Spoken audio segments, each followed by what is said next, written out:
guys, and welcome to the newest episode of Be Hero Presents the Bump Card Wrestling Podcast. I am your host, as always, Brian, and with me tonight is my tag partner, Psycho. How are you tonight, Psycho? I'm doing all right. Glad to hear it. I see you were grooving to my cadence as I was going through my intro. It's like, yeah, we're back at it. Yeah. It's like And I got that down. Yeah, I got it in one take this time, too. So, yay me. Yeah, see if you're ever you're not out, I could do your intro for you. Right? You know what I mean. All right. That all being said, we are here, of course, to go ahead and review the 2025 WWE Royal Rumble. And what a Rumble it was. Oof. But before we do that, as we do every week, we're going to talk about the world of wrestling. So, Psycho, tell me, what has happened in the world of wrestling for that news? Okay, so first things first. So we've got Samantha Irvin, former WWE ring announcer, kind of explained why she left wrestling. Okay. And she mentioned that what it really came down to was her singing offers had dried up, and she was being kind of typecast as an announcer, and she didn't want that to limit any future possibilities.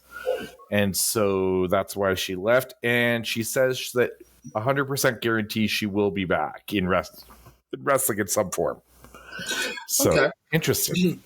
Well, I think we've talked about it before when her first leaving came up, and there was the rumor that she had left because ostensibly that she didn't want to be typecast as only a ring announcer. She wanted to move on to being a manager and stuff. That she really should have been the mouthpiece. And I still think she should be the mouthpiece for Ricochet, her fiance.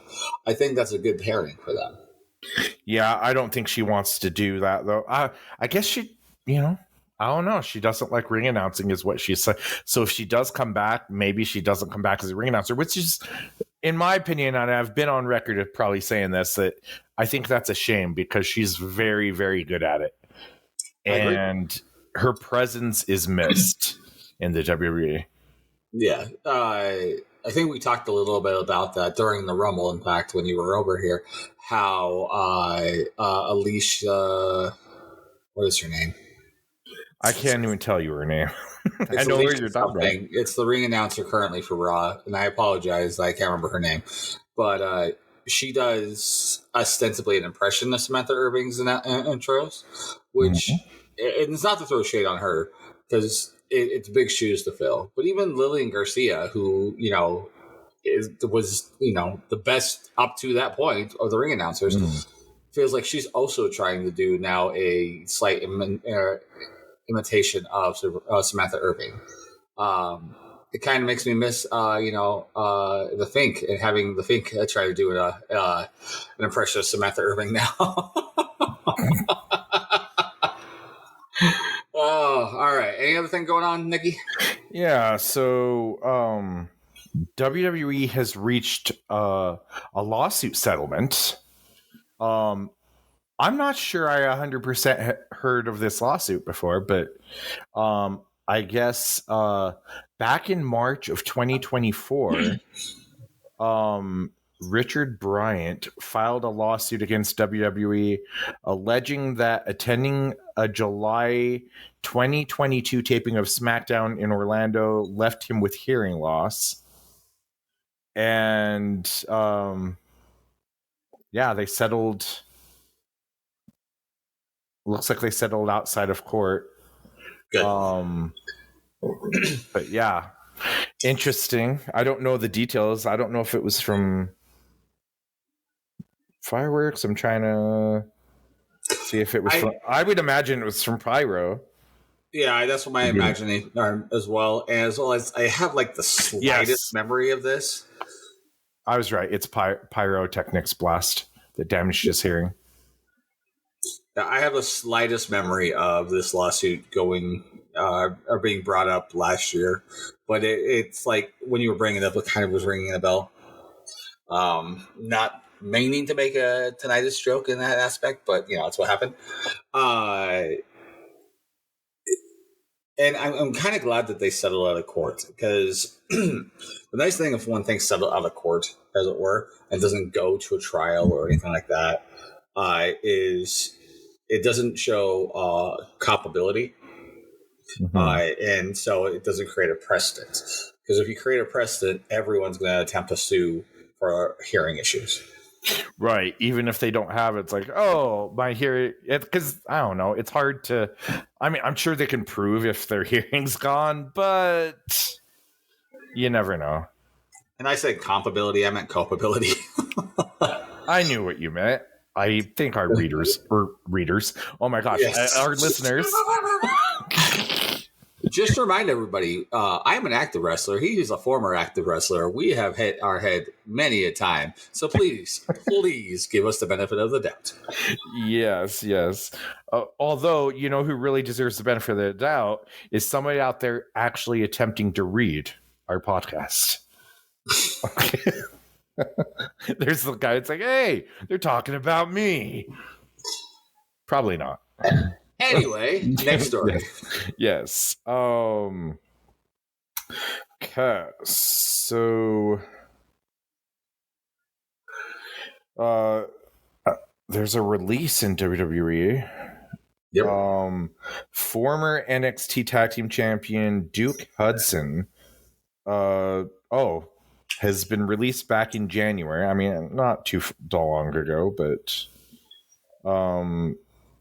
and because I don't really watch NXT, I don't know who this guy is, but apparently was a tag champion.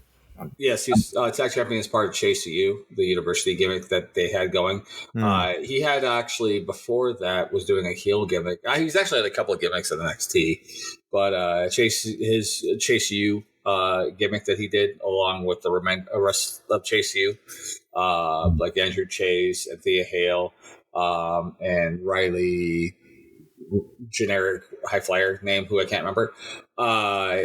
They did the Chase U gimmick, and they did really well with it. They got over really well with it. But Duke Hudson also had a gambler gimmick for a hot minute too, which wasn't terrible. He's a really, really good worker, and has got a really good look and size to him. His promo skills aren't terrible. I just don't think he ever had the it to bring him outside of NXT and everything else. I don't think he ever got the right character and the right groove to find for him. But I think on the indies, he'll do well. I think he'll end up in TNA, honestly, and do something there. Because I think that's a good spot for him. I doubt he'll make it to AEW. I think TNA is where he'll end up going.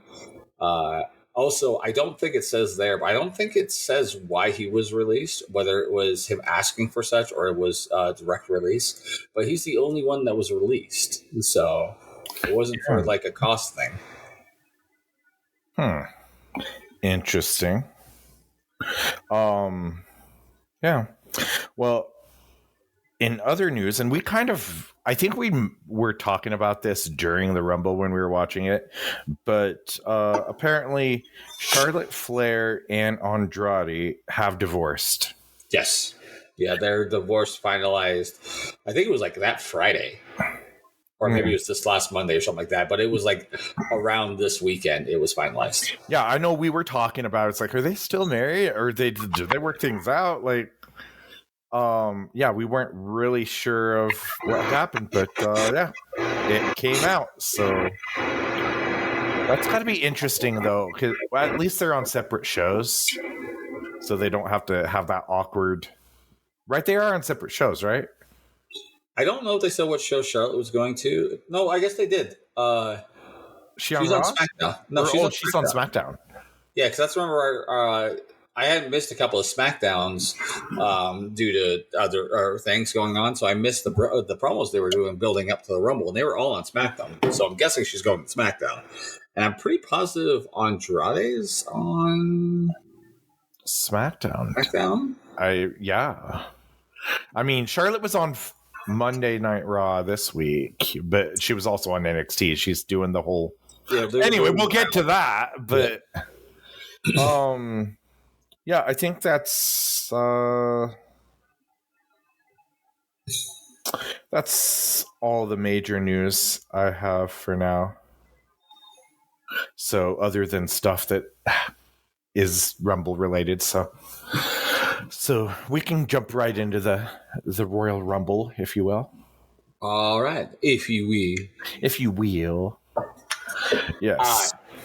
Well, let's go ahead and jump into it. I believe the first match for that Rumble, and mind you, there was only 4 matches on this Rumble, and so I think it was paced perfectly for what it was. I think each Rumble went just over an hour. I think it was an hour and 15 altogether for like the longest of the two.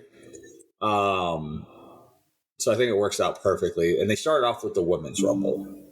Yeah, they did start off with the Women's Rumble, which has kind of been a hallmark of the last couple of Royal Rumbles, is they start off with the Women's Rumble. Other than the one time that the women main evented the Rumble, they had that match last for the first one. But yeah, so Women's Royal Rumble. So coming out first, we have Io Sky, right? And then let's see here. And then second, tell me who was second. My notes. Liv Morgan. You're right. Yeah, so Liv Morgan comes out second, and it's I want to say that I know Liv Morgan lasts a while, but she does. She goes. I think it's something like 100 or an hour and 7 minutes, and just loses the Iron Woman Rumble achievement, I guess you would, to the number 3 in the Rumble, who is Roxanne Perez, who goes like 108 or an hour and 8 minutes. Excuse me. Yeah, actually breaks the record. The record, yes. But so yeah, so like you said, Roxanne Perez is number 3. I actually really liked seeing a lot of these stars that I'm not as familiar with because I don't watch NXT. But Roxanne Perez impressed me. Well, she's been in the last 2, now 3 Rumbles. Yep, and this is the first time I actually like she stood out to me. Trained by Booker T. Yes, I did know that. Yes, from the Reality of Wrestling school he's got down there in Texas.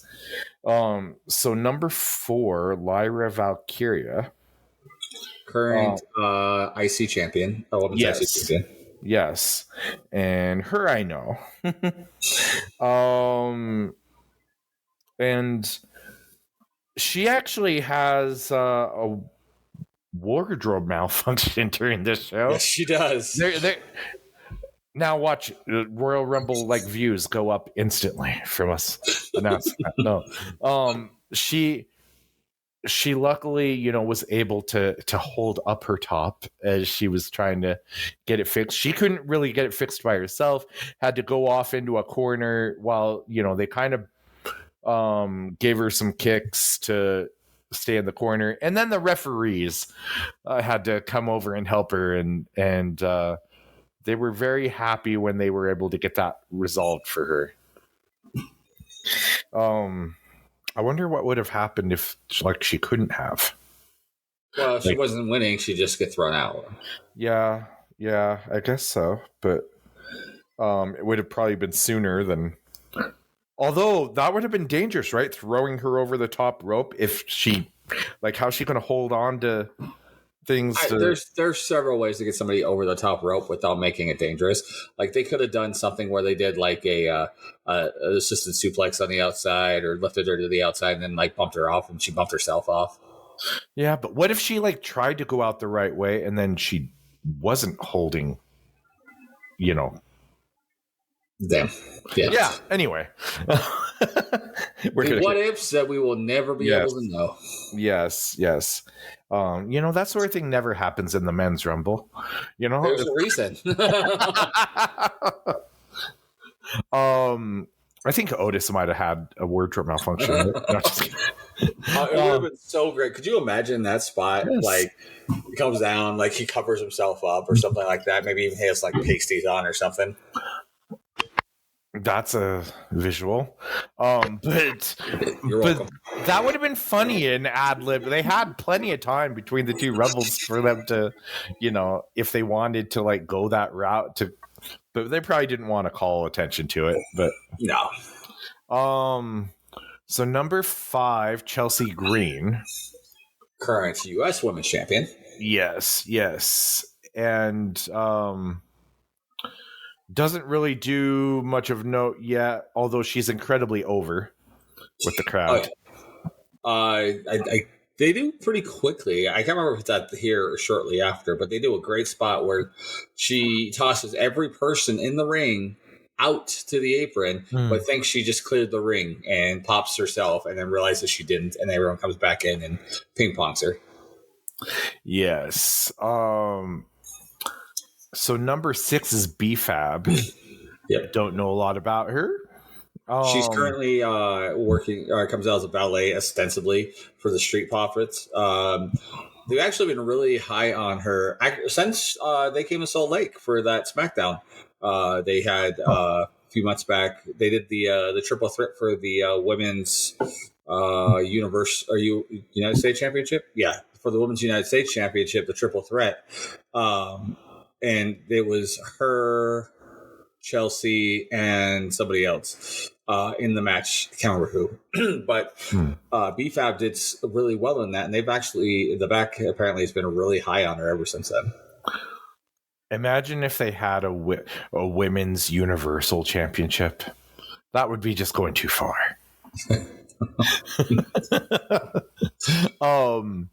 Kinda.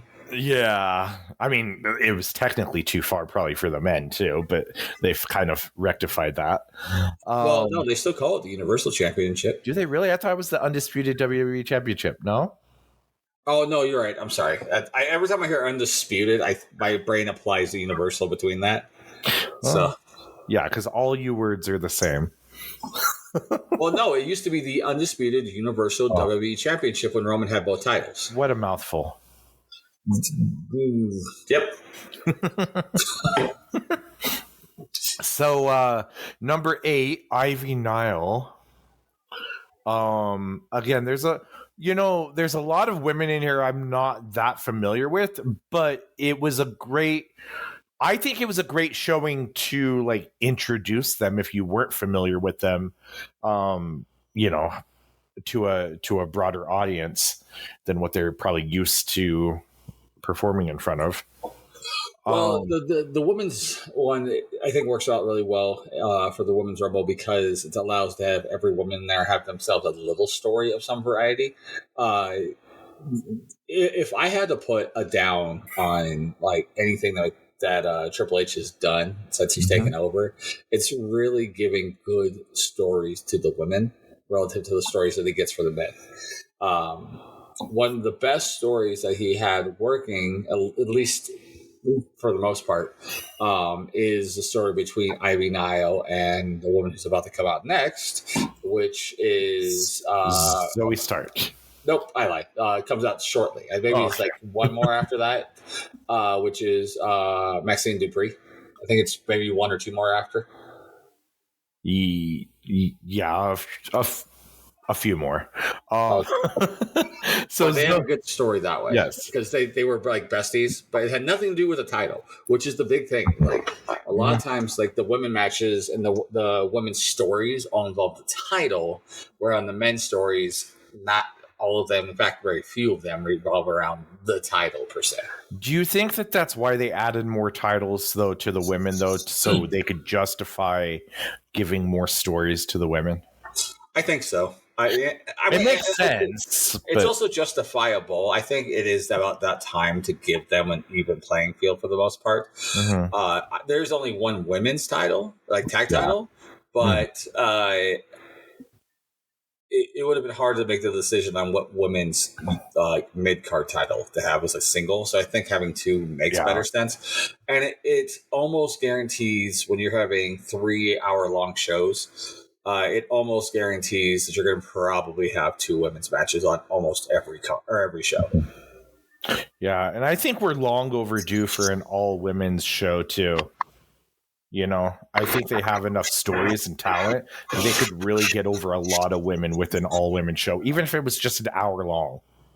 I agree, and I mean I kind of mentioned this last week when we were talking about the AEW. That what they should have done with Rampage is make it the all women's one because it was only like an hour anyways. Right.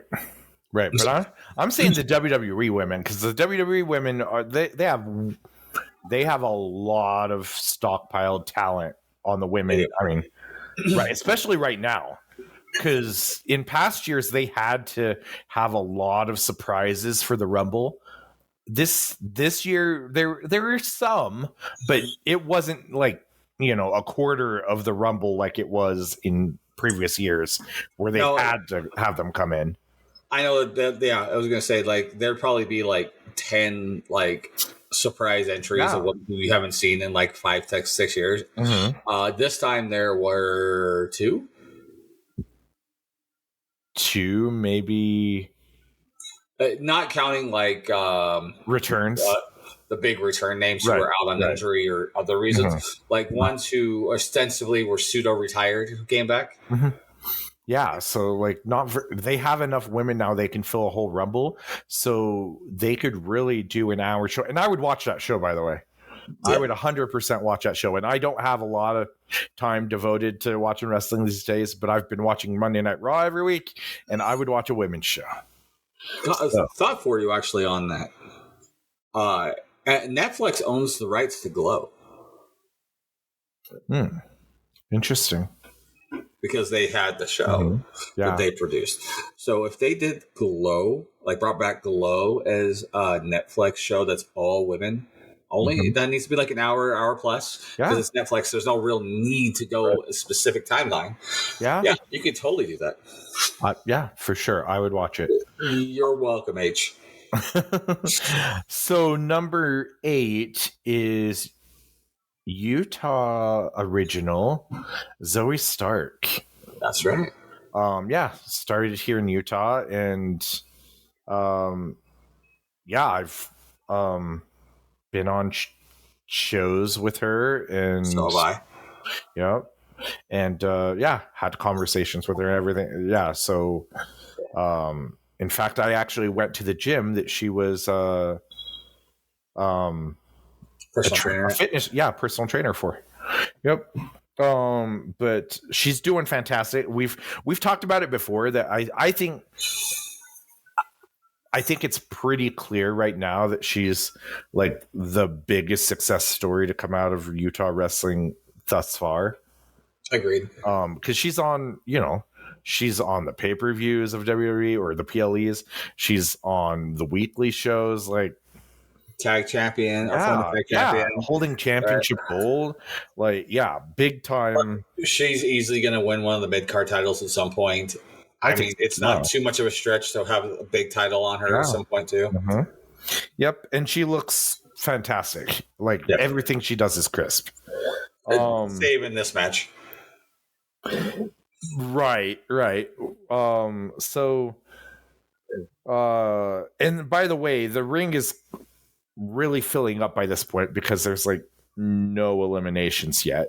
Nope. I think the first elim, if I remember right, is BFAB, and that's not until we get to like 8 or 9 participants. Yeah, well, we're at 8 now, and she's still in. Okay, so we're getting close there. So, all right. So then next comes out Lash Legend. And again, not really familiar with her, but she has a little bit of a run there, and Chelsea Green finally throws out our first person, throws out BFAB 16 minutes into the match. Yeah, it was a long time, and the men's are essentially the same thing. When we get to that later, like sometimes you get to these and you get like 4 or 5 in, and someone's already getting thrown out, or like you have one person that clears by like the 5th or 6th. Not these times. I didn't feel it was as obvious in the men's as it was in the women's here, though. I don't know why, but number 10 is Bianca Belair, and let's see here. She basically she has this spot where she piles up multiple people in the corner and slugs away on them, and which is a little bit different. Shayna Baszler comes out at number 11. And that's another thing too, is that, watching live, I know we were kind of discussing, like, it seems like the like times are really short, everything. The times actually, for the most part, were longer than 2 minutes. It was like all over the place. There were times where it was like almost 3 minutes between entrance. It seemed longer or shorter when we were watching, I think, because they start the timer from the moment the buzzer sounds, and there was a really long entranceway to even get to the ring, so that probably killed like a minute right there. Probably. And they're probably waiting to bring the next person in based off the spot. Right. And so when they're in the ring, you're already a minute in. So if you go another 90 seconds, right, it's going to feel like, oh, that was really short. But in essence, it was like 2.5 minutes from, in between. So, but Shayna Baszler comes in, and Zoe Stark, and this is, I think, what you were alluding to. Zoe Stark tries a buckshot lariat and kind of botches it, kind of like how CM Punk did. Not what she was going for. That's not what she was going for? It looked like a buckshot. That's because that's what it ended up being, because she fixed it at the last possible second. So what she's been doing a lot lately is, as someone's hitting the rope coming back towards her when she's on the outside, she springboards into a missile drop kick. And I think what happened is she went and hit the springboard, but slipped as she was landing on it, and landed on her feet and just went into a line based off the guy running, or the gal in this case running. So even though she slipped, she covered it well. Yeah, so I don't think it was. I'm pretty positive she was not going for a buckshot; that she was trying to go for her springboard missile, and just slipped. Okay. Well, she recovered well enough to where it didn't look too off. I mean, you could tell she slipped, but other than that, happens in live, live action there. Yep. And then Niall throws Lyra Valkyria out next, 21 minutes into the match. So we have that's our second elimination, 21 minutes in. Correct. Yeah, that's different. Which I don't think is a bad thing. I know that it doesn't make for the best Rumble per se, but I like that they change things up with different scenarios, and it's not always the same. I think they were kind of trying to push that there was a lot of women in here for one of the big spots towards the end. I think that 28, entry 28, 29-ish. When they get around there, 'cause at one point, like 7 people get eliminated at once. Yes. So the number 12 entrant is Bayley. And then next we have Sonya Deville at number 13. Still kind of filling up in there. Maxine Dupree is actually number 14. Okay, so she was a while away. Yeah, so there was a few people in between. Maxine does that, like, what is it? A reverse caterpillar? Yeah, reverse caterpillar. Yes. And then throws Ivy out. But then Let's see. Maxine Dupree gets eliminated like right after that, so she only was in there like 2 minutes. So not long at all. Naomi comes out at number 15, and does her usual spots. And then Bianca and Naomi team up. You know, they're the tag team champions, so they team up on Zoe Starks and toss her out. Yep. They did a pretty good job with that too, because they actually work together for a good chunk of it. In fact, I believe a couple different times they save each other from going out. Yeah.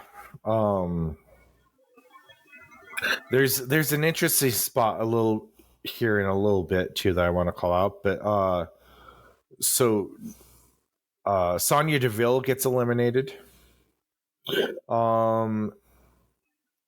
Let's see here. And Shayna Baszler also gets eliminated by Bayley. Jada Parker is number 16. NXT. Yep. Chelsea throws out Lash, so she's eliminated. Piper Niven is next, and they do this spot where Chelsea Green is basically like waiting for her to come to the ring, and she's like taking her sweet time, and Chelsea Green wants her to hurry up. But let's see here. She kind of Piper Niven. She has a lot of like Samoa Joe's moveset. Yes. Like she's like the female Samoa Joe. Because she does that like that's like Samoa Joe slam out of the corner. You know, where someone's running in and they catch him and toss him down. The Uranagi. Yes. Is what it's called. Which she only just started doing, but I think it works perfect for her. If she starts doing the muscle buster, you know. Well, she also does a version of the senton too, the running senton. But she does it instead of landing on her back, she kind of lands it more of an elbow drop. But yeah. Okay, so then let's kind of speed through these. We only got so much time, brother. Yes. Piper Niven accidentally knocks out Chelsea Green. And then Natalia's in at number 18. And Jordan Grace is number 19. Officially signing with the company beforehand. Yes, officially signed with the company. She had actually lied about not being in town for the show. And then Jordan Grace put out eliminated Parker. And then she hit Piper with Piper Niven with a Death Valley driver spot. That was an amazing spot. That got a big pop. Yes, it did. And then she kind of reunited with Naomi, but Bianca didn't like that. So she tried to throw Grace out. Michin is number 20. Michin. You know how I am. Michin is number 20. And then the big surprise of the match and maybe the night, number 21 is Alexa Bliss making her return. Yes, after almost 2 years. Yeah, that pop was insane. It probably was the pop of the night. Yeah, I don't know if anything compares to it, because it was genuinely a surprise. Like nobody, like that one, I don't think people were expecting. Well, did you hear the whole story with this? So they had to come to an agreement with their contract resigning, like price wise. They didn't come to the agreement until that morning, and that 21 spot was not meant for her. Originally, that was supposed to be Shotzi's. Right. And Shotzi ended up having to step down from it, which is sad for Shotzi, but that pop was too big. They made a ton of money off of the new Lily doll and everything else. And her plus merch. She had that, that new jacket she came out with. So she was kind of doing a bit of a play, like a mixture of her Alexa Bliss and some of the like her standard Alexa Bliss and like some of the Fiend Bliss that she did, where she had a jacket on that said Friends Forever, but the R and the S in Friends were like a little smaller white character, where the others were all in red characters. And so instead of that, if like you weren't like, you could tell it was trying to say Fiends Forever, but instead of, is it Friends Forever? Yeah. So it was really good. It was like a tribute. Yeah, definitely a tribute to Bray. Because I know that they were really close when they were working together. Yeah. So Zelina Vega is number 22. And then Candice LeRae is number 23. And there's a lot of people in the ring at this point. Stephanie, help me. Vakir is number 24.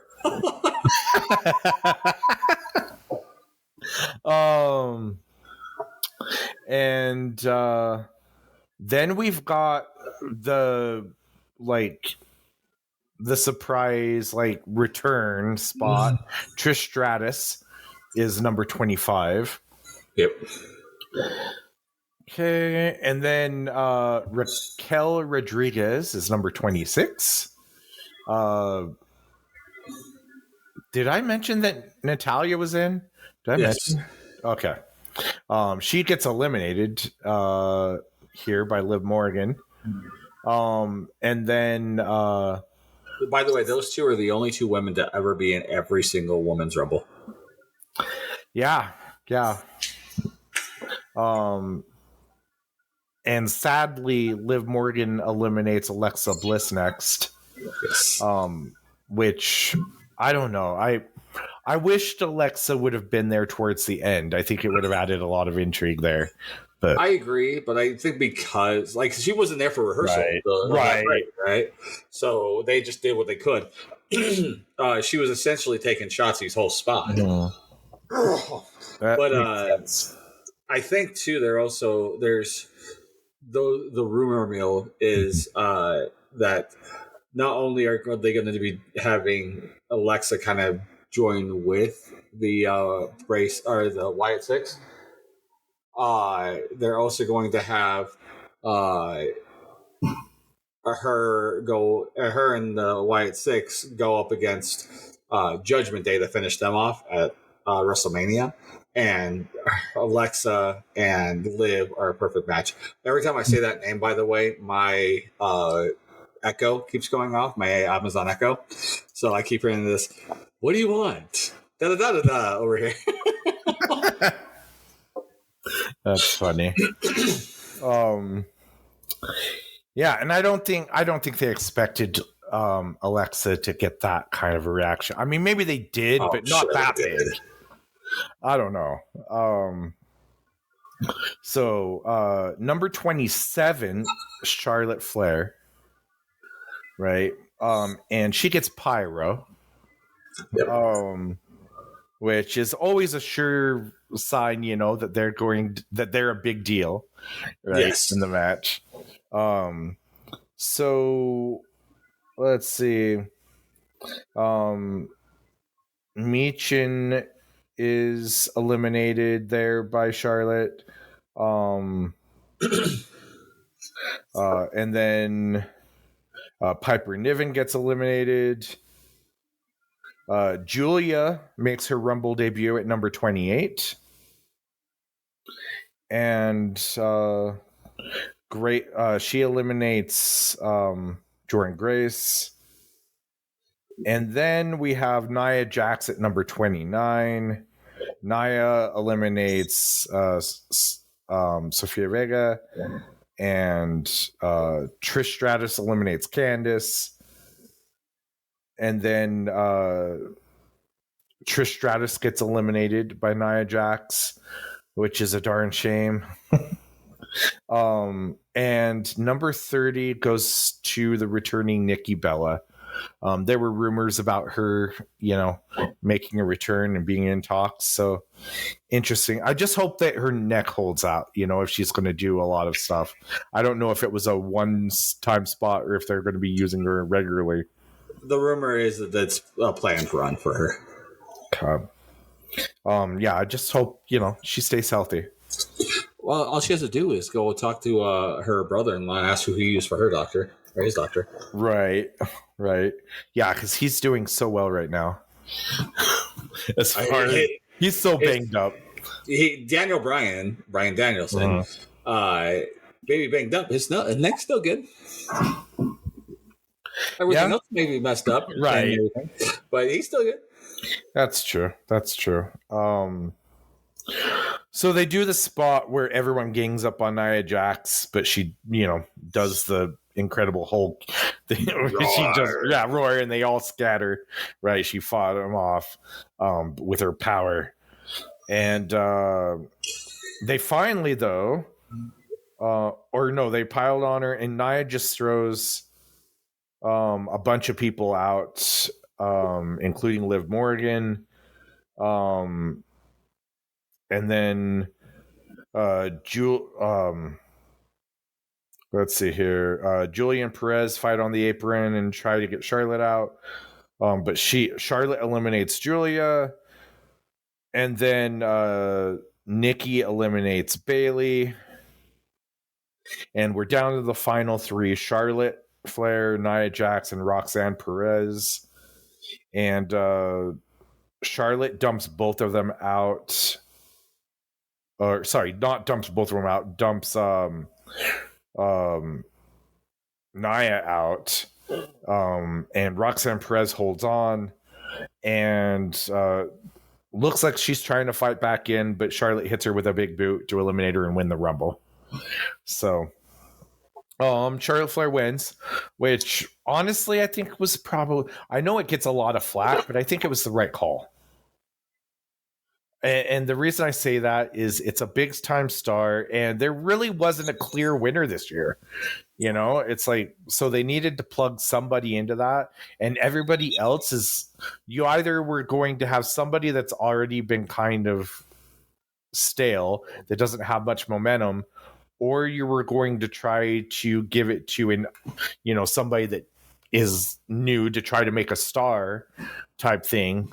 But judging by what they were doing later on in the night, that spot was kind of already reserved. So they needed somebody that was for the star power to win a Rumble. I think the the concept of giving it to the safe so you can swerve later makes sense. But all in all, honestly, the one I wish they would have done, because it would have built not only the star, well, not built, but it would have pumped up their star. But I think would have been such an interesting way to kind of start off. I would have given it to Jordan Grace. Yeah, I don't think they want to push her that hard this soon. Why? She had a huge pop last year. Mm-hmm. I think she might have had the biggest pop of the Rumble, or the Women's Rumble, if it wasn't for Alexa Bliss, because she still had a huge pop. I think that if you would have given it to her, one, it already puts her as a main event player. The moment you give that to her, that makes her main event. Sure. Right? So you already have that given as an opportunity. I think she also has no problem taking that role. Right? Mm-hmm. I think she could easily be that role. Plus, you could also kind of go with the concept of you never know what's going to happen. You don't know who's going to show up and who could win this Rumble. It always adds a flair of mystery more to it than having let's go ahead and give it to the 14-time women's champion. I get that, but and I see what you did there with the pun, a flair of mystery. But maybe you didn't mean to. I didn't mean to do it initially, but after it came out of my mouth, I'm like, did it on purpose. Totally did it on purpose. But like I alluded to, and we'll get to it, that they kind of already had that story as somebody winning a Rumble, that it's like, anyone can win it. They already were doing that later, so it's true, but you don't want to tell the same story in the same night. I think that though there's a mass difference in that story to be told, because I don't think that as we get to it, the person that wins that one is really outside of the main event thing, right? Where you get someone that's coming in who's rumored to be going to NXT for some reason and not a main roster right off the bat. Give them that title. They make them main event right off the bat.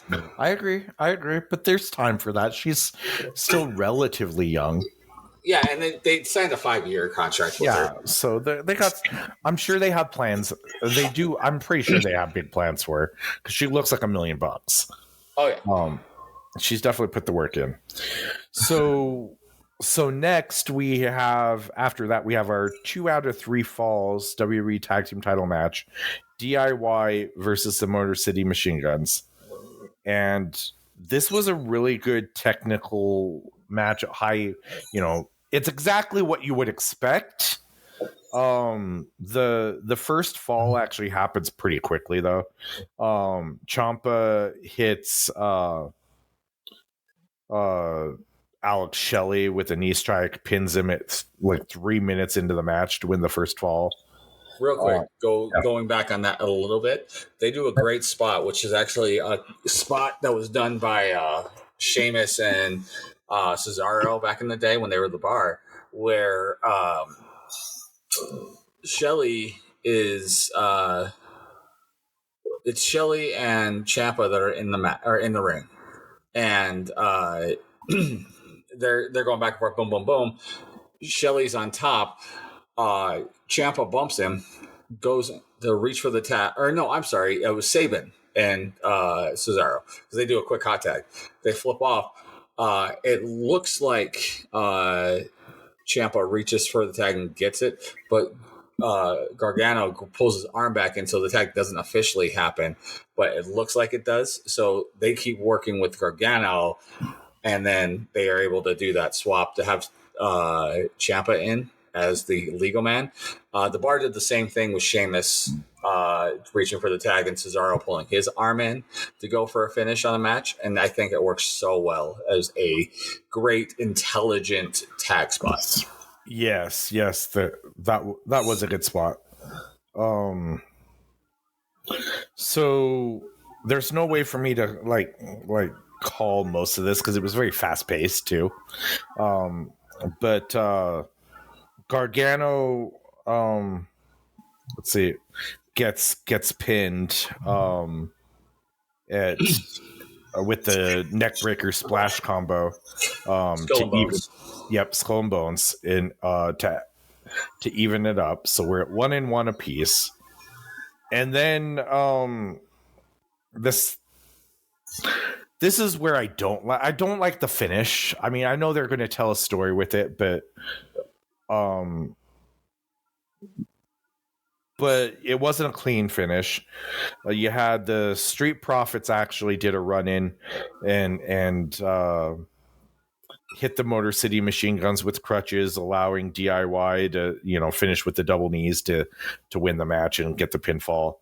And then though the Street Profits turned on DIY afterwards. So basically saying, that making a statement, basically. I kind of wished if they were going to do the run-in and they were going to have them turn on both, I kind of wished that they would just run in and have it be a schmoz and really piss off, so the fans never got a winner, because that would put more heat on the Street Profits. And then you could have your, there's still money in, that tag match later on. Well, I think the reason they're doing it is because they're building to a specific thing. If you look at how the story's been going, you had the Street Profits attacked by supposedly DIY. Most likely, or it's all signs are pointing officially that it was DIY. Attacked them before a match with the Motor City Machine Guns, causing DIY to go for that belt again. And you had Pretty Deadly working with DIY, saying it was oh my gosh, I can't remember the name of the tag team. But it's Alberto and his cousin, whose name escapes me, the Luchador tag team. La Familia or something like that. so there's 5 tag teams involved in this whole story. I think this is leading to a ladder match for the tag titles at WrestleMania. Hey guys, sorry, we had a little bit of an internet issue. Psycho didn't realize that he kicked his internet out. So we're going to go ahead and continue on our conversation about the second match of the Rumble, the tag match. And I might repeat myself a little bit here because Psycho was not there when I was mentioning how this finished to the ending of the tag match, dealing with the Street Profits rushing in and everything else, was actually due to what it seems like they're doing is building up a possible 5-way tag match, probably a ladder match because it's WrestleMania, between the Street Profits, Motion Machine Guns, DIY, Pretty Deadly, and the Angel Garza and Alberto, because they're all involved in this story that's currently going on. So, okay, so do you think that they're going to do that when we just had a ladder match? So that's my thing. It's like I could see them doing like a multi-tag team match, but as far as like a ladder match, like we've got a ladder match that we're covering next on this show. So like I don't know, maybe a different stipulation? I wouldn't mind a different stipulation, but they're very common, especially in the tag matches, thanks to TLC and all that, to do ladder matches for the titles, especially at big events like this. So I'm not going to be surprised if it goes to being a ladder match. You know what it should be? Actually, what would make sense, especially with like the 2 out of 3 falls that they did here, is just have it be an elimination. With 5 teams? Sure. Why not? How are you going to do the tag? You don't. Everyone, Texas Tornado rules. So it's not really elimination. I guess it could be. Well, it is. Yeah, you eliminate when one team gets pinned or submits, that team's out. Yeah, I don't know. The other option is a gauntlet, but I mean, because if you have a ladder match, you're going to have all that craziness anyway. So just take out the ladders and have it be elimination and come down to 2 teams. Yes, we have all the craziness, but it doesn't allow the tension to build as much with a elimination in that style as it does at a ladder match, right? So with the elimination, you don't get the like, oh, so and so's climbing the ladder and and the big spots from that. And I think it'll be a completely different kind of ladder match than the one we just had. Mm-hmm. So I think it's still something that's probable. Maybe. I'd actually kind of like to see the elimination match. I think you could have some near falls and some breakups and just pure chaos. I don't know. Or maybe there's something that's neither of those 2 options that they're going to do. It's hard to say. I was actually thinking when the Street Profits hit both teams here, I was kind of hoping that it was going to lead to something bigger where they ended up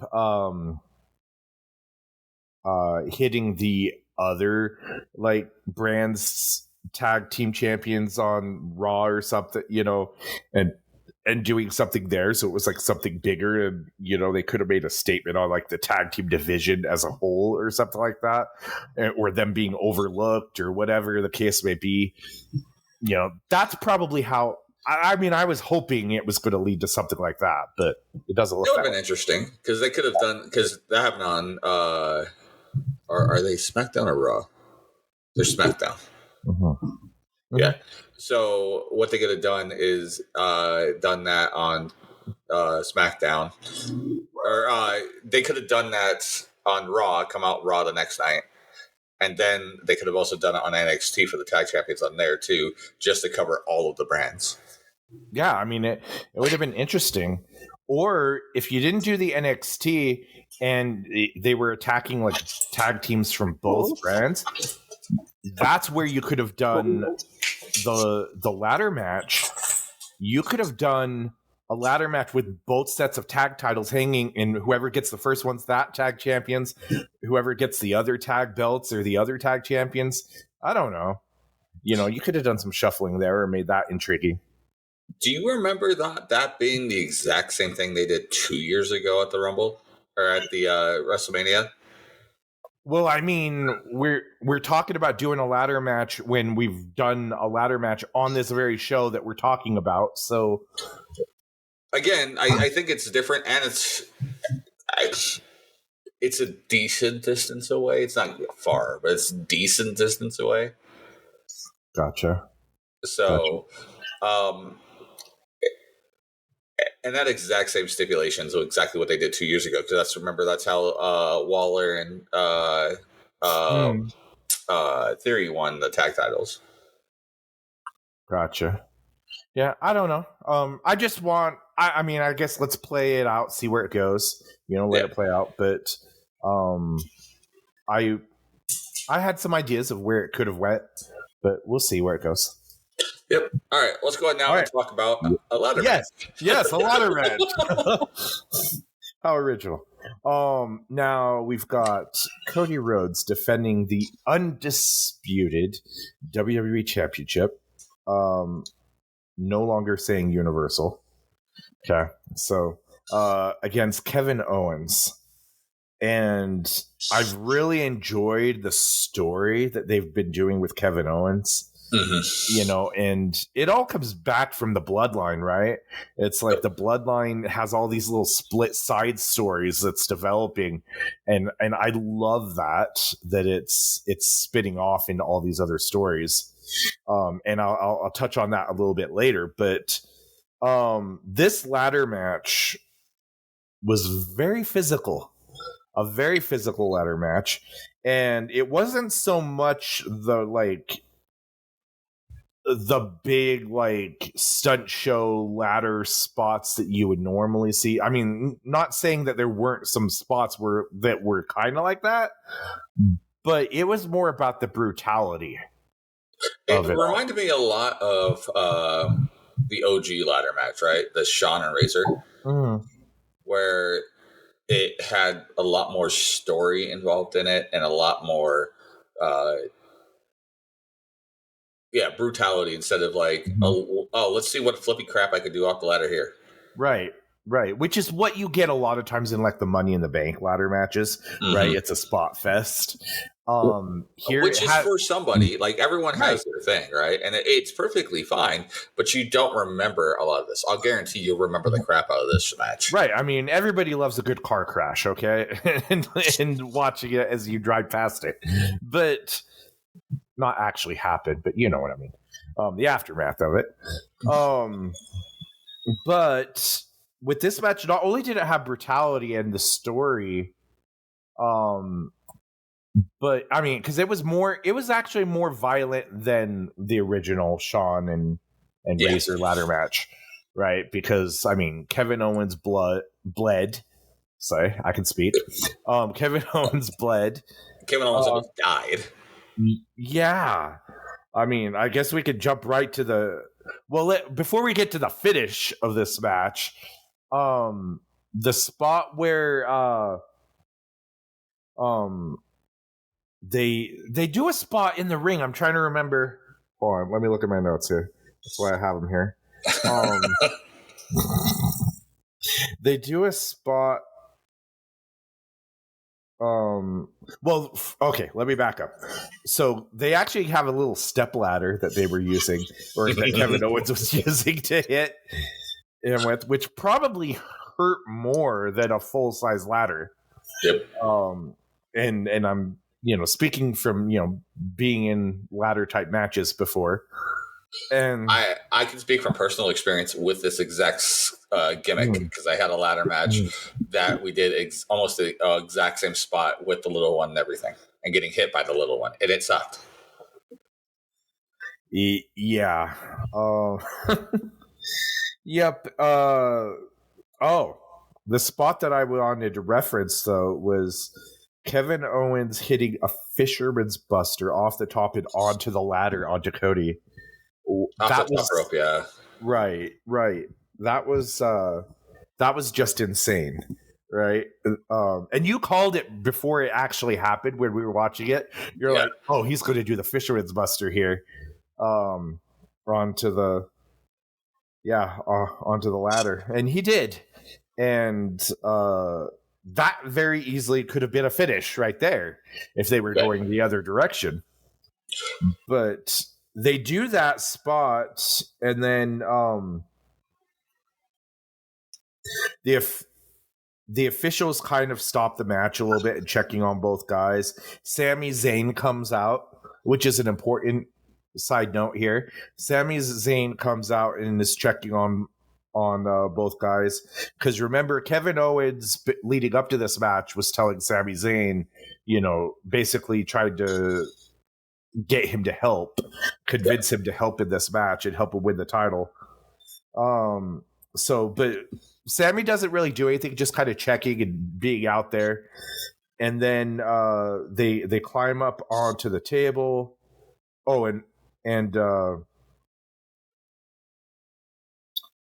right before that, actually, Cody ran Kevin Owens into the steel post, and that's where Kevin Owens started bleeding.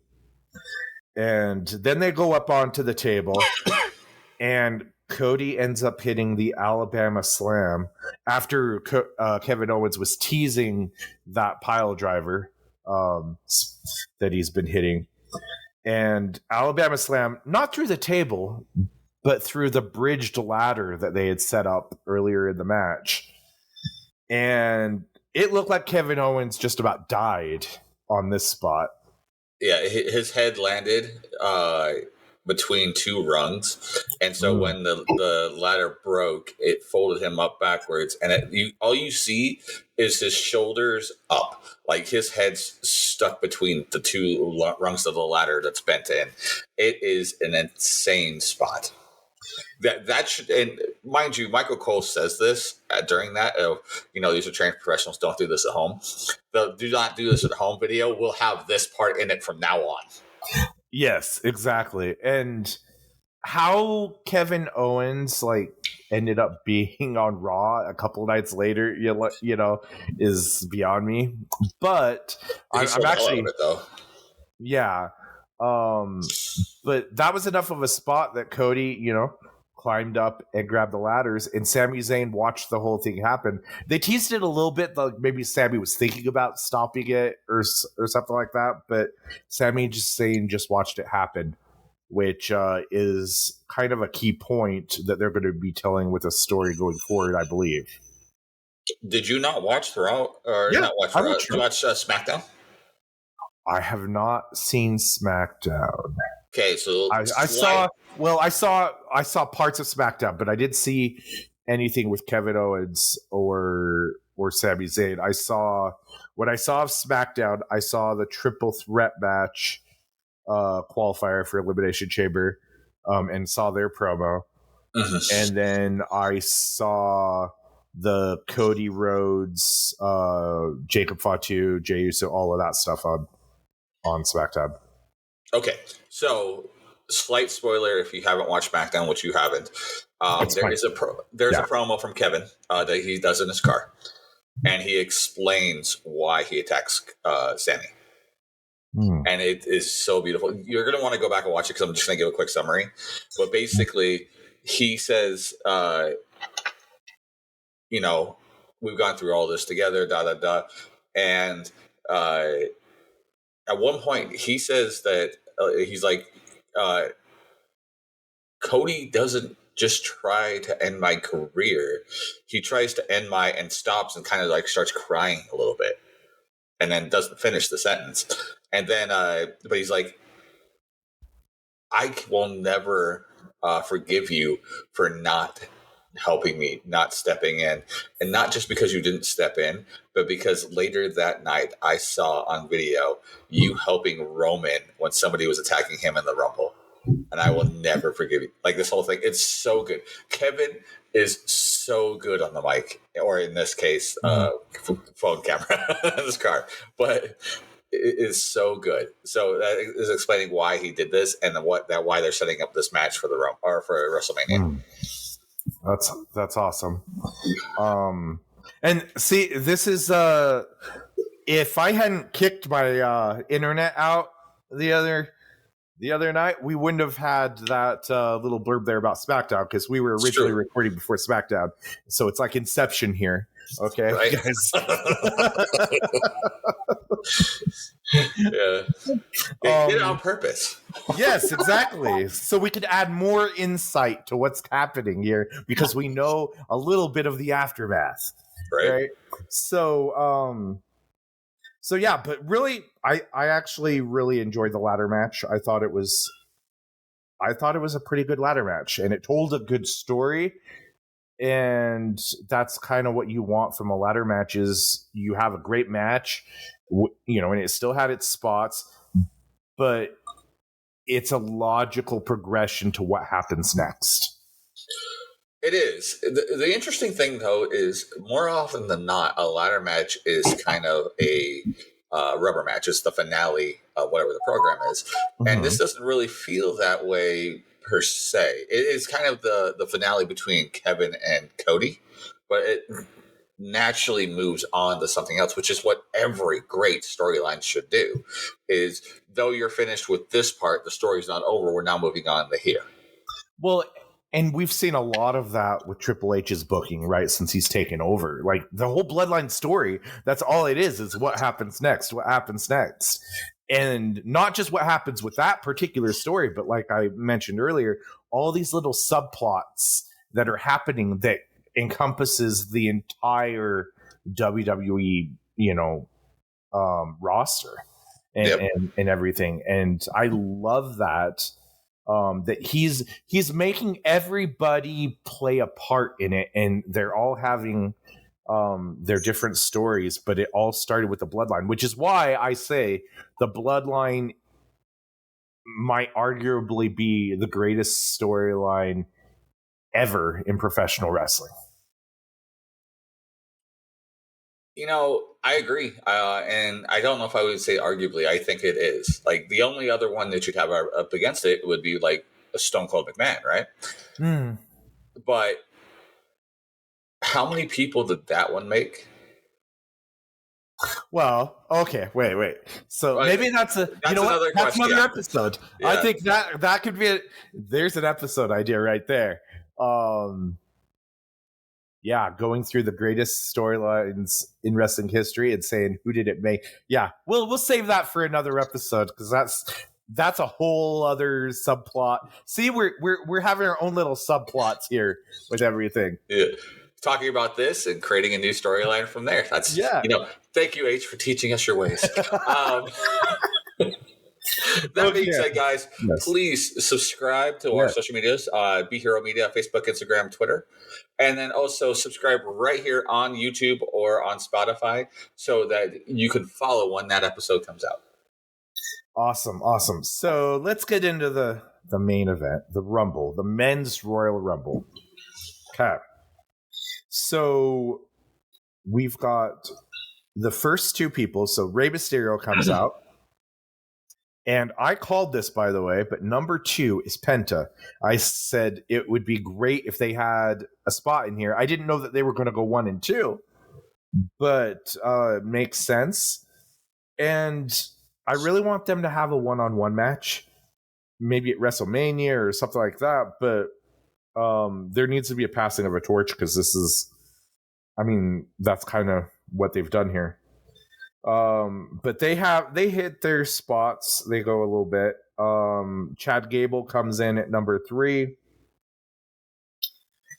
And not a lot happens there, but Carmelo Hayes comes out at number 4.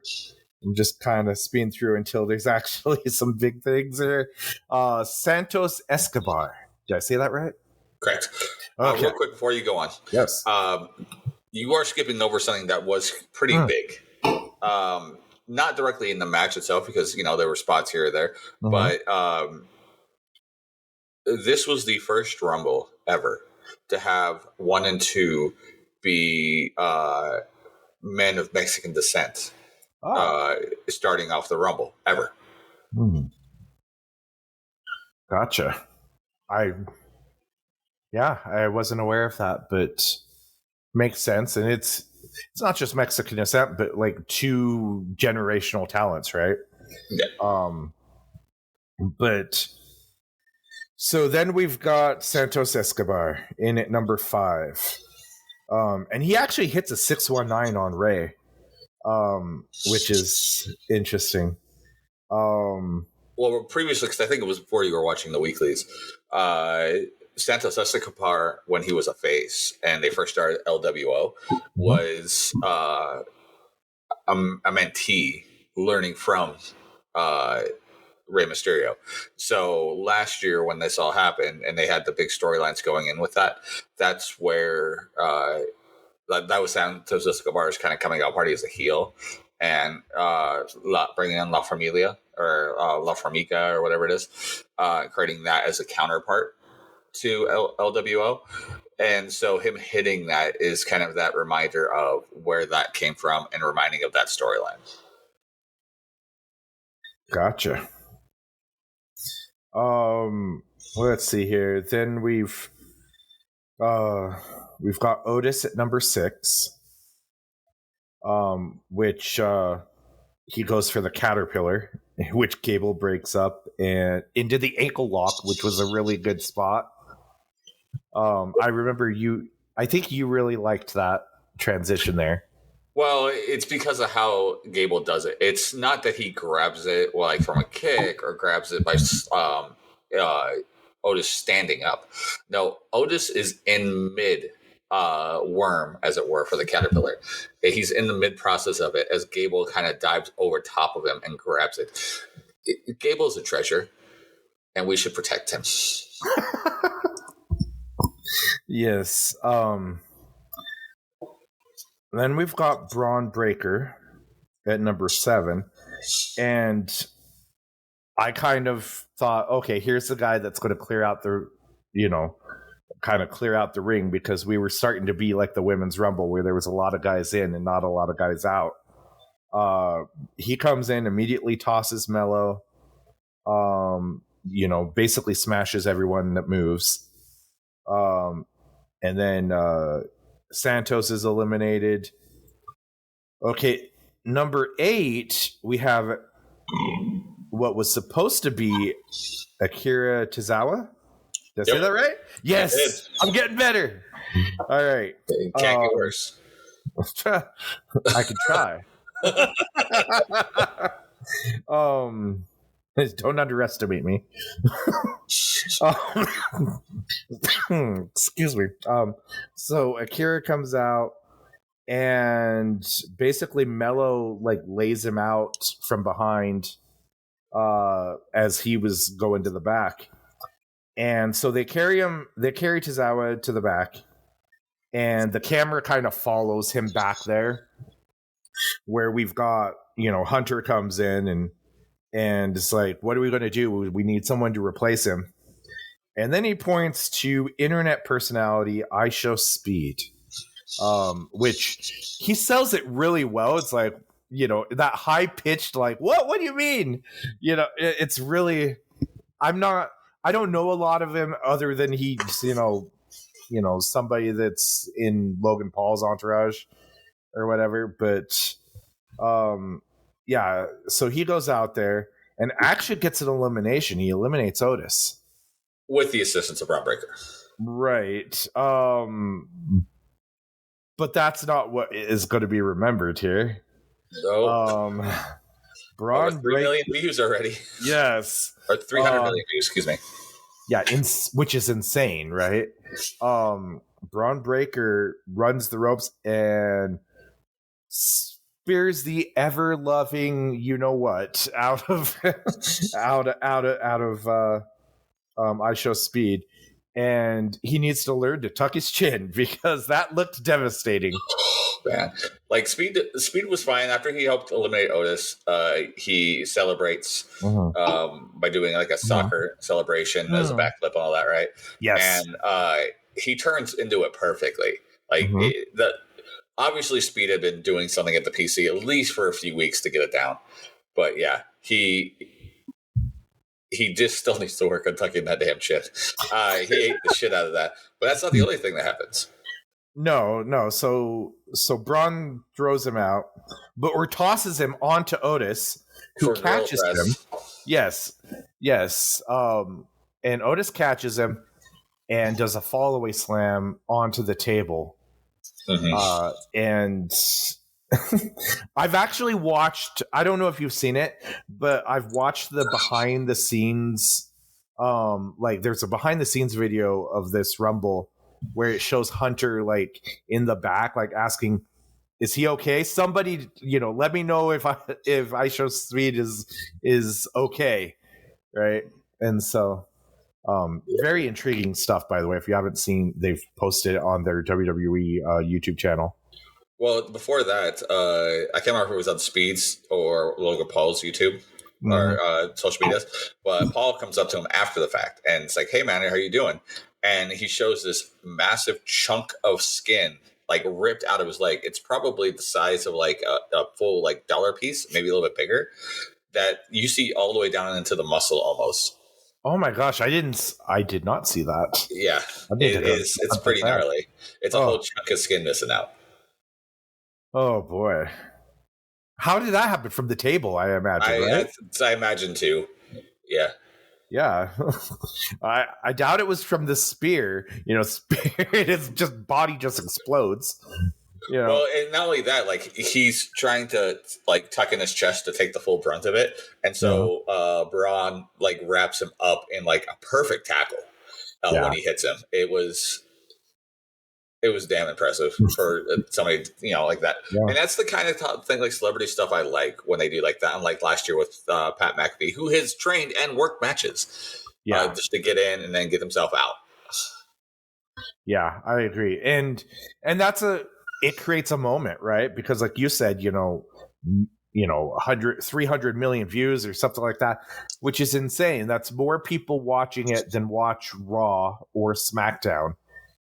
Now, I wonder how many of those people are people that are rewatching it over and over and over again. There's going to be tons. It's not unique views. I can guarantee that. But even that being said, those are also people who don't watch the product, right? It's such smart marketing to be able to do something like that, because not only are you doing that, but the WWE's promoting, I Show Speed's promoting, I'm sure Logan Paul is promoting it. Everyone's promoting the crap out of it because it's such a big thing where these kids who don't watch wrestling just watch the guy that they might watch on YouTube get destroyed and be like, what happened? So not only do you get product or that for the product, but then you get a rewatch of Rumble to watch the whole thing again too. Yeah, and I would say that would perfectly set up a celebrity match between Braun Breaker defending his Intercontinental. He's the Intercontinental champion still, right? Yeah, correct. Defending against I Show Speed. However, Speed was asked, would you ever go back in the ring? And he was like, no. Did you not see what happened or something to that effect? So maybe not. WrestleMania 2 years ago, last year, he was splashed by Logan Paul through a table. He was in the Prime bottle. Right. I remember that. Has Braun Breaker and Logan Paul wrestled? Not yet. This could lead to that. It could. That would be a logical progression of that. And for WrestleMania, Logan Paul against Braun Breaker, that would be interesting to see. That would be an interesting spot. The thing that'd be hard, though, is you would have ostensibly Logan Paul being the face because he's coming out in defense of his friend. Except for the way Logan Paul could play it off would make him not the, I don't know. It's there's natural sympathy there is the thing. Right. I don't think he's there yet where people will cheer him. They'll just want to see the same thing happen to him. He got cheered when he went against Miz. A lot of people get cheered when they go against Miz. I thought the weirdest thing was when Miz was a babyface, where he was getting cheered against Gunther. Gunther made Miz like an over babyface. So, all right. So next, we've got Sheamus out at number 9. And let's see here.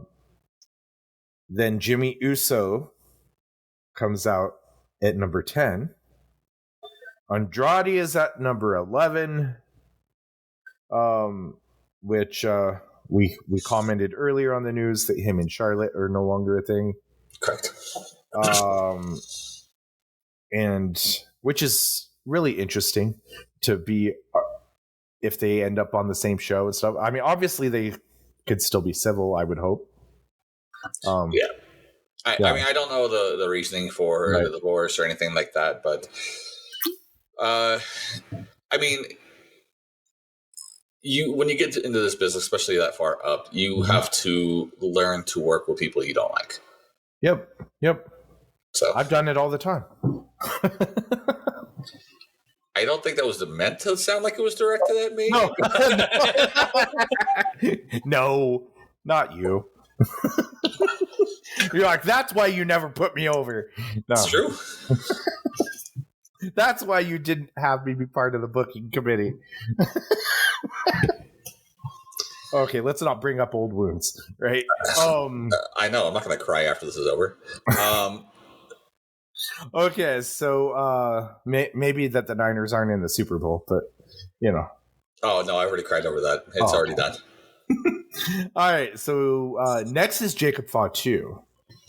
And this is another spot where I was like, okay, he's going to clear some guys out. He gets in there and let's see here. Gable and Ray gets eliminated.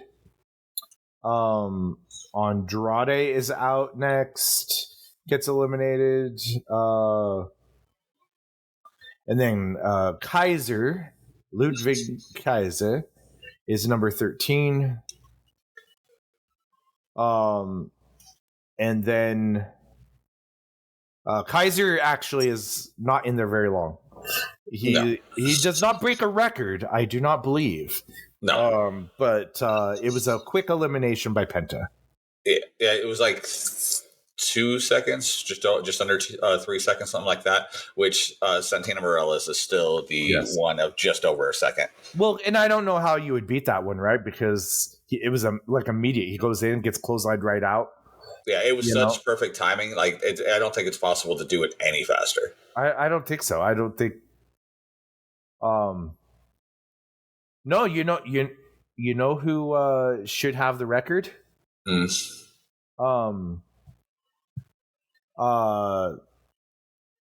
Tozawa, because he never even made it in. Well, yeah, we've had people not make it in. Like, yeah, I know. You say that happened with Ray a couple years ago, where he didn't even come out the entranceway. Yeah, remember that. Okay, so next, so he gets thrown out real quick. Kaiser does. The Miz, speaking of the Miz, is out at number 14, and then the Miz actually pulls off a Hurricane Rana on Penta. I'm sure he was very proud of that he was showing his lucha skills. Well, Miz is such an interesting character because he just seems to get better in the ring every year. Yeah, and he's honestly, like, if you think of like who's like the biggest like professional spokesman that's been so good for the WWE to do interviews and, you know, as a celebrity type, and a face of WWE. Yes, John Cena's there, but Miz is like right under that. Yeah, right. Like, Miz is fantastic because he came from the celebrity world first, essentially. I mean, not like huge celebrity stuff. He doesn't have like the Logan Paul following, but you know, he was kind of Logan Paul 20 plus years ago. Yeah, it came from MTV's The Real World. Yeah. Yes. And he earned his respect, right? He had to. He had to, because he was getting kicked out of locker rooms and everything. There's a whole thing on it. But Miz is, as they say, Miz is awesome. Um, As he says, at least. yes, at least as he says. Hey, he's married to Maurice. I'd say he's awesome. So, all right. So next, Joe Hendry, because somebody must have said his name, is out at number 15. Yeah, the TNA heavyweight champion, Joe Hendry, which is such an odd thing that you never thought you'd see even 5 years ago. Well, here in a minute, we're going to have a face-off between him and somebody else that you didn't think you'd ever see, period. Let's see. Well, he goes after Miz, it seems like, and then Fatu Jacob Fatu lays him out. Roman Reigns is out at number 16 to a monstrous ovation. And he also gets pyro. So just like Charlotte, he's a big deal. Would have been interesting if they gave Joe Hendry pyro. Hey, it's like that would be like a big putting over moment, right? It's like only stars get pyro. Yeah. No, only superstars get pyro. But yeah, that would have been funny. So Braun Breaker actually hits Roman with his own spear. Which, Roman does tuck his chin, so he's okay. And then, but Roman tosses Braun Breaker out anyway. Yeah. So yeah, definitely. See, you got to tuck that chin, and you'll be okay. Let's see here. Jacob Fatu eliminates Jimmy Uso and has kind of a stare down with Roman Reigns. And Drew McIntyre is out at number 17. Before this happens, though, when Roman first comes out, he kind of does the big move Rumble where he's showing off his spot, right? Getting his big spot in. That's where he actually has the stare down with Joe Hendry on there, which is such an interesting thing. Is something you don't think you would have ever seen, which kind of is the tagline for this Rumble. Something you didn't think you'd ever see. Yeah. Well, I mean, 5 years ago, did anyone know who Joe Hendry was? Well, it's true. I mean, maybe his mama. But maybe she walks in the room. Who the hell are you? Get out! It's like, Mom, okay. I live here. Okay, sorry, we're getting off the rails there. Yeah. So all right. So back to Jimmy Uso gets eliminated. Drew McIntyre comes out at number 17. And then let's see here. So Fatu lays out Roman and teams up with Drew for a beat down there for a second. Yep. Finn Balor is out at number 18. Before you jump again too far, there's a great spot when Drew comes out where Drew and Roman have a little bit of a face-off and start throwing punches. Drew, you can hear him holler saying, "This is all your fault. You are the cause of all of this." So good. So good. Yeah, I mean, that's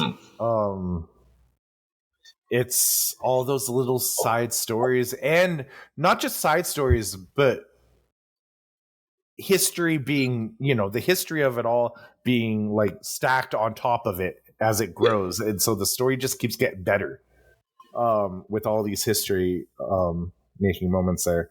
But all right, so Finn Balor comes out, and I gotta say that he comes out to a theme song I don't really recognize. Like, a lot of these songs, like, all just kind of sound the same, unless, I mean, there's certain ones it's like, okay, I know who that is, right? Which Joe Hendry has going for him. Yeah.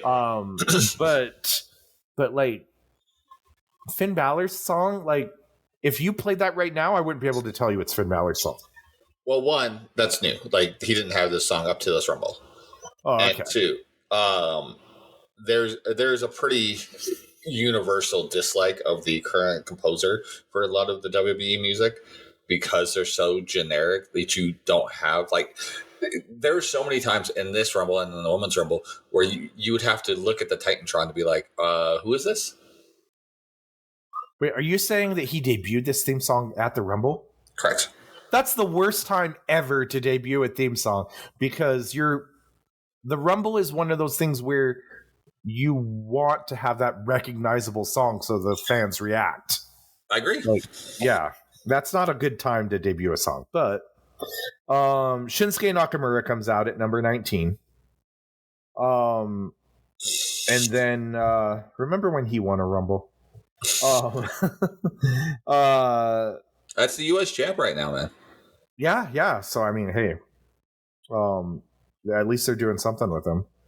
Penta hits a Mexican destroyer on Correct. Jacob Fatu. And which is very similar to a Canadian destroyer, I gotta say. Yes. But Balor throws Penta out, so Penta's out after being number 2. Jey Uso comes out, and he hits Jacob Fatu with a Poison Rana, and then he eliminates Nakamura. So Nakamura didn't last too long there.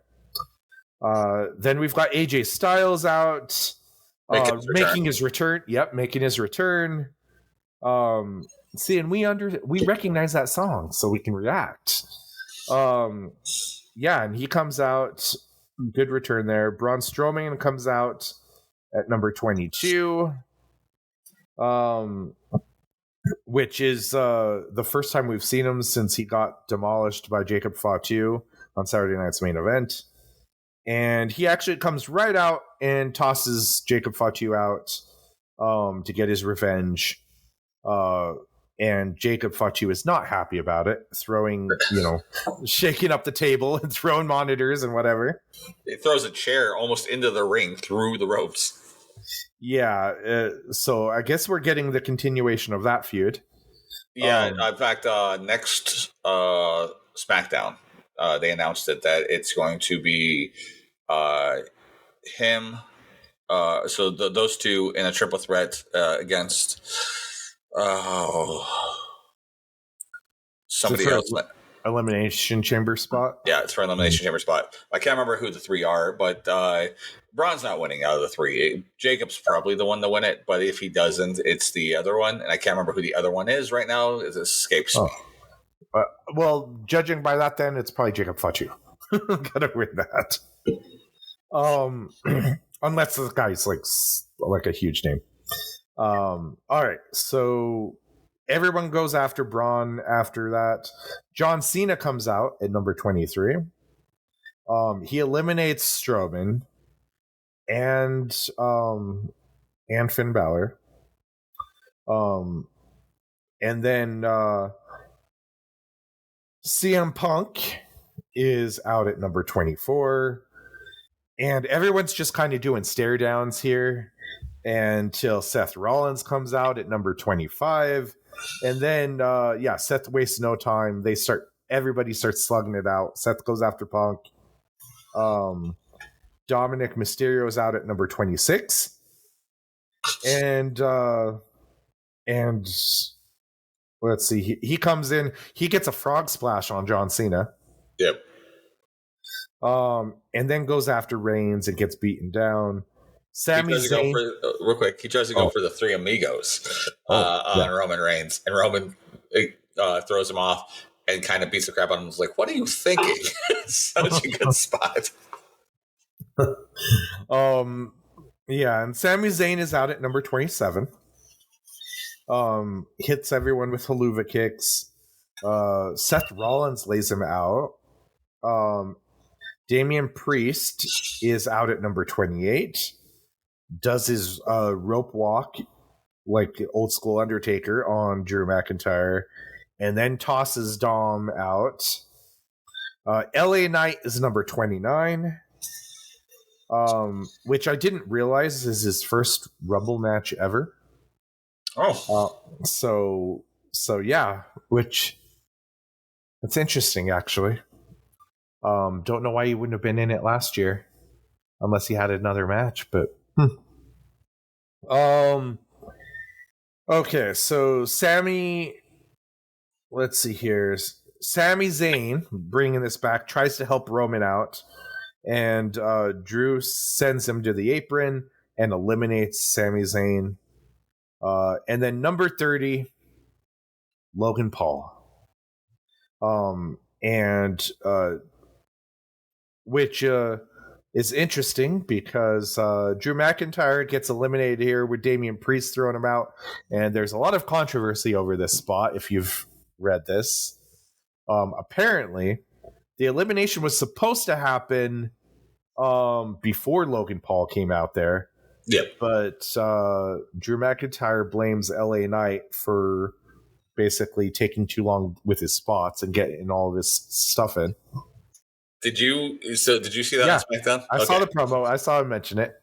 Yep. Oh my god, it killed me. And then they full on had like a shoot fight for a half second in that triple threat. They were laying it in for sure. Well, there was that one part where Drew smacks LA Knight in the back of the head. LA turns around, smacks him in the face, and they just start going to blows on the ground. And LA took a breath, cleared it out, and then went back to the match. And the match was really good. Yeah, for sure. See, that's how, by the way, you have an issue, because Drew McIntyre, I guess, was very vocal backstage about it and stormed out. He left before the Rumble was gone. Yeah. Over. Yep. That goes to show, though, that you can have an issue with somebody and still do business. Mm-hmm. Right? Young Bucks, I'm looking at you. Anyway. So let's see here. After that, LA Knight tries to put Logan Paul out, but Logan jumps to the table. So, and both feet have to touch the floor. And then LA Knight clotheslines Damian Priest out. And then AJ Styles eliminates LA Knight. And Logan Paul jumps to the railing and jumps back up to the stairs. Then eliminates AJ Styles. So we have our final 6 here. Punk hits Logan Paul. Hits Logan Paul with the GTS. And then a bunch of finishers here. Let's see here. Punk dumps both Seth Rollins and Roman Reigns out while they were battling. And then Logan Paul comes up from behind and eliminates CM Punk. And then this turns into a big moment where, CM Punk starts brawling with Seth. But before that, Seth does the curb stomp onto Roman Reigns on the floor. Yep. And such a beautiful spot, too, because Roman wasn't set up on the all fours traditional position. He was kind of like sitting on his hips and then yelling at CM Punk, but kind of slightly up. So when Seth comes running in and does it, it was very, very unexpected. Like if he was on all fours, it's like, here it comes. But no, it was very unexpected. Yes. And then not just that, but then Seth also does the curb stomp on the steps onto Roman Reigns. And they do this all beautifully. So Roman Reigns is out. Seth is like screaming at Paul Heyman, who's screaming back like, on the floor? You did it on the floor, and it's that's why I think it's this, because of how they were brawling. I think we're going to get Punk, Seth, and Roman in a triple threat match at WrestleMania. That's the current thought right now, is exactly that match. But that's the current thought. But there are also people who are striving us to have Punk win the Chamber, so he goes up against probably Cody to have his main event. His WrestleMania main event, and then have Seth and Roman, because you could still have that and still be more than happy. Yeah, Yeah. They could go so many different directions. So, so you got your final three: John Cena, Logan Paul, Jey Uso, which seems like okay. Well, who's the biggest star here? You know, and it seemed like the winner was obvious, but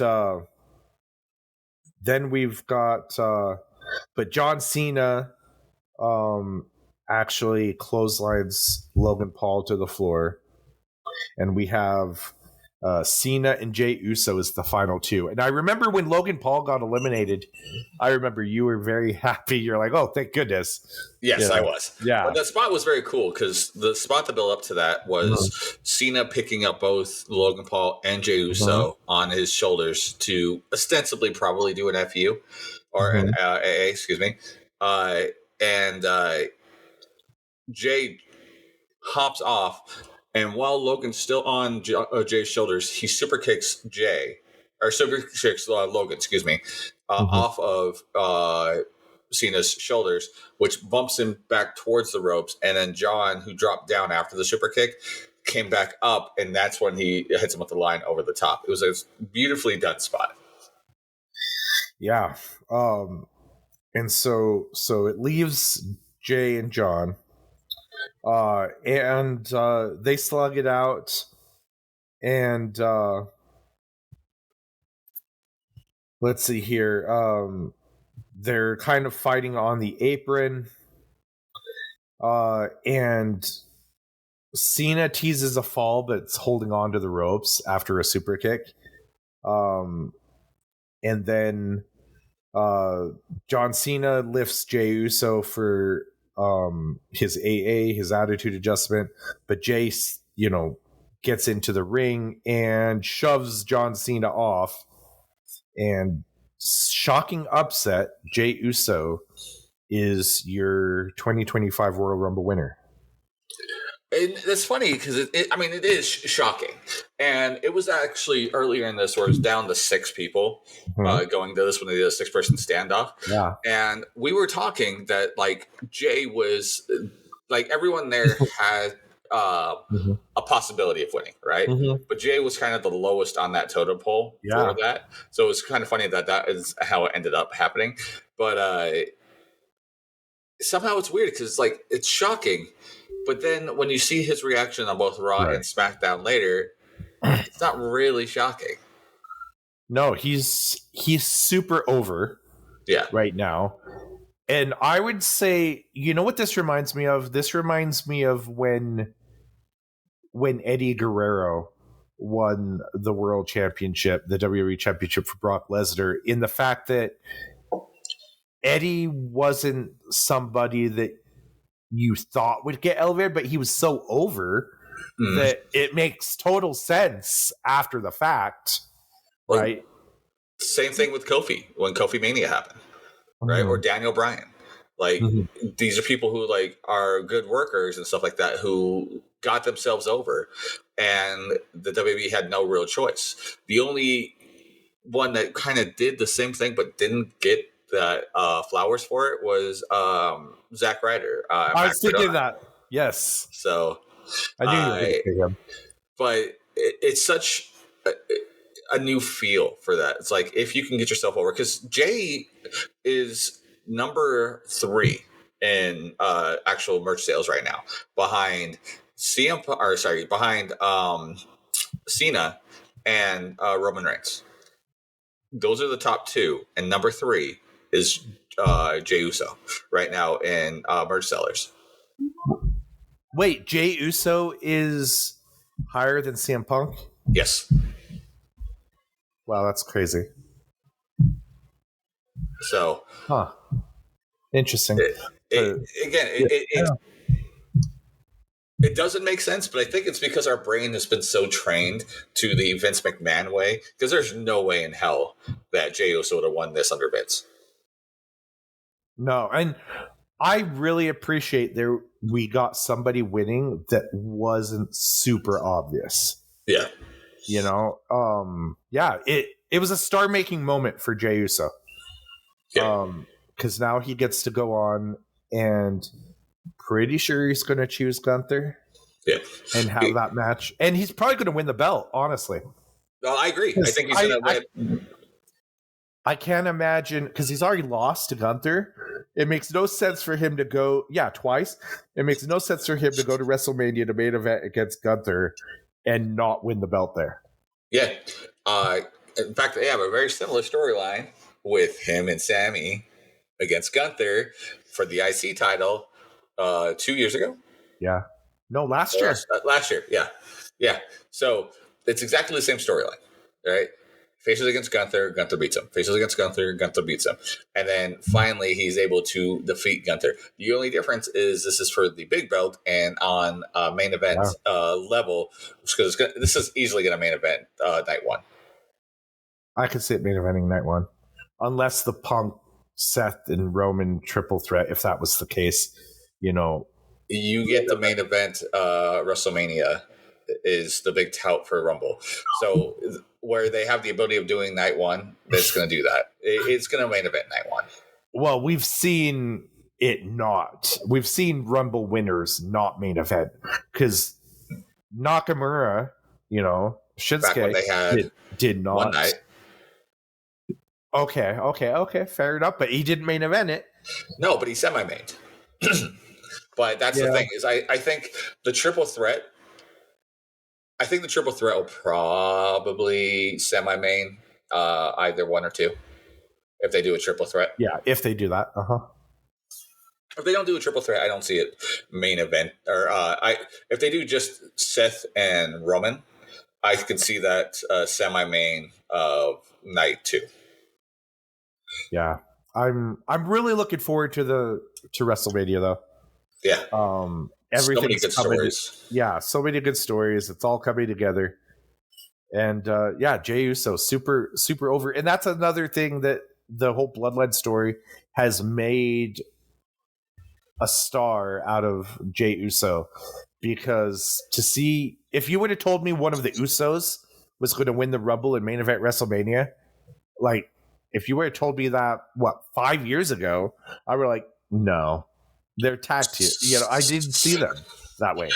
So I saw a meme, or I guess a picture of 2012 Jey Uso at his first Royal Rumble, back when he was the full-on haka throwing Samoan part of the tag team when the Usos first came out, right? Where he ostensibly looked like a head shrinker, and to now. And just seeing the difference in his personality and how everything was. Like, Jay earned this spot. Mm-hmm. Yeah. So. Yeah, well, after almost a 2-hour episode here of our podcast. With all the editing, it'll probably be just under 2 hours. So, all that being said, guys, I really hope you enjoyed this episode. I apologize about the internet issues. And then also, I really hope you guys enjoyed the Rumble. I did. I know Psycho did. So, let me hear what you guys thought. What was your favorite part of the Rumble? Reach out to us again on our social medias, Be Hero Media on Facebook, Instagram, and Twitter. You can also hit us up directly at BeHeroMedia.com. Also, while you're at it, don't forget to subscribe here on YouTube and or Spotify, depending on how you are listening to this or watching this. And then while we're at it, let's go ahead and just talk really quick about the upcoming Devotion Championship Wrestling shows, because you all know you want to see me wrestle. So, let's see. Our next show coming up is... Our next show is February 22nd. That will be in Evanston, Wyoming. And that's actually going to be a huge show because we're going to have Bob Evans, pretty much a namestay on the independents. Everyone calls him Uncle Bob. He's a great guy. And then also former announcer Kevin Kelly will also be at that show in Wyoming. So come on out to Evanston, Wyoming to enjoy a great show. We were there a couple of months ago, and it was a great time then, and it's only going to be better this time. Additionally, any workers in the neighborhood that want to do a seminar with Uncle Bob and Kevin Kelly, they will be doing that for $75 for a great seminar as well. And then following that, our next show here in Salt Lake will be March 8th, right at Light Tree Studios, our normal home in Salt Lake City. And then we have a huge month coming up in April. Again, April 5th will be our Light Tree show. It'll be a live taping for our YouTube, which should be up back again by then on Devotion Championship Wrestling on YouTube. But following the April 5th show, we'll be doing another Evanston show April 12th. And then the big one, WrestleMania weekend, the Friday before, right before SmackDown, we will be in Las Vegas wrestling in there for the first time, being part of a huge wrestling event starting from Wednesday all the way through Sunday. We will be there Friday as Devotion Championship Wrestling. So come out and find us. We'll be there wrestling at 4:30, so you'll be able to watch our show and still make it to SmackDown without a problem. All right, guys. You can also find all the information about all of that great stuff on the Devotion's social media, Devotion Championship Wrestling on Facebook and Instagram, DCW Salt Lake City on Twitter, and Devotion Wrestling on the TikTok and YouTube. All right, Psycho. Is there anything else I'm forgetting? No, I don't think so. All righty. Well, until next time, guys, he has been Psycho. I have been me, and this is us tapping out. Have a good night, guys.